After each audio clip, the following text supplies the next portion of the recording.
সকলোৱে জানে যে অৰবিন্দ কেজৰিৱাল মোৰ একদম ব্যক্তিগত বন্ধু। আমি একেলগতে ইণ্ডিয়া এগেইনষ্ট কৰাপশ্যনৰ আন্দোলনবিলাকত অৱতীৰ্ণ হৈছিলোঁ, একেলগতে আছিলোঁ। মোৰ প্ৰাণৰ বন্ধু এজন অৰবিন্দ কেজৰিৱাল। অৰবিন্দ কেজৰিৱালক অন্যায়ভাৱে, বেআইনীভাৱে কাৰ্যৰত মুখ্যমন্ত্ৰী হৈ থকা অৱস্থাতে গ্ৰেপ্তাৰ কৰা হৈছে, এইটো নিন্দনীয়।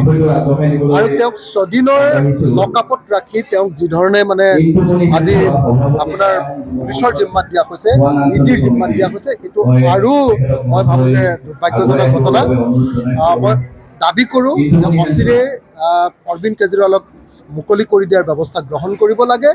অৰবিন্দ কেজৰিৱালক গ্ৰেপ্তাৰ কৰাৰ মূল কাৰণটো বেলেগ একো নহয়, 2024 নিৰ্বাচনত যাতে বিৰোধী ঐক্যবদ্ধ হ'ব নোৱাৰে, তো ঐক্যবদ্ধ হ'ব নোৱাৰিবৰ কাৰণে এই কাম কৰিবৰ কাৰণে চেষ্টা কৰিছে, যাতে আমি বিৰোধীবিলাকে ঐক্যবদ্ধভাৱে নিৰ্বাচন খেলিব নোৱাৰোঁ।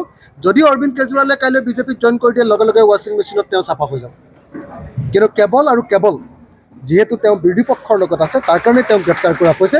মই তেখেতক মুক্ত কৰি দিবৰ কাৰণে দাবী উত্থাপন কৰিছোঁ, আৰু সমগ্ৰ বিৰোধী পক্ষক মই অৰবিন্দ কেজৰিৱালৰ হৈ মাত মাতি ঐক্যবদ্ধভাৱে প্ৰতিবাদ গঢ়ি তুলিবৰ কাৰণে অনুৰোধ জনাইছোঁ।